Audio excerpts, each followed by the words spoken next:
সুকেশের ডয়াটা লয়ে গেছে। উঠছে কয়টার দিকে আপনার এই ছবি?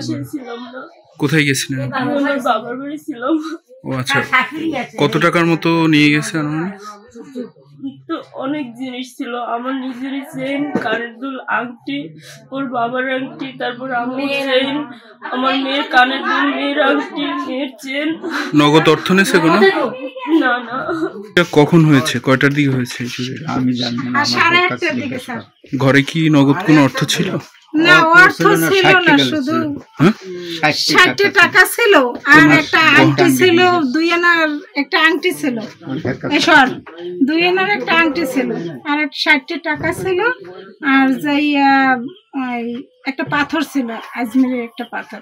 আপনার কি ঘরে ছিলেন না এই সময়? না, আমি গেছিলাম ছেলে নিয়ে এই যে পড়ার জন্য। ও, এইটা আপনি কি কোনো সন্দেহ করতেছেন কারো? না, এরকম আর কেউ নাই।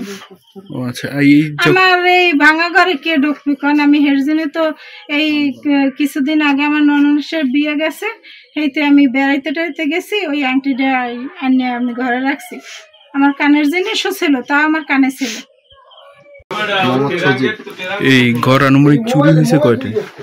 আমরা তো বাজারে ছিলাম না, কোন সময় চুরি হয়েছে তো সে বলতে পারবো না। ও, ওই যে ঘরে কোনো নগদ অর্থ বা স্বর্ণ ছিল? এখন না দেখে তো আমি কিছু বলতে পারবো না, ছিল কিনা সেটা তো আপনার জানা ছিল, ভিতরে ছিল, ট্যাঙ্কের ভিতরে। আনুমানিক কত টাকার মতো থাকতে পারে? এখানে 40-50 হাজার এরকম হতে পারে। আচ্ছা, আর হলো আপনি কি কারোর সন্দেহ করতেছেন? কারে সন্দেহ করবো, এখন 3-4টা ঘরে তো হয়েই গেছে। ও আচ্ছা, আর হলো বাসায় কেউ ছিল না?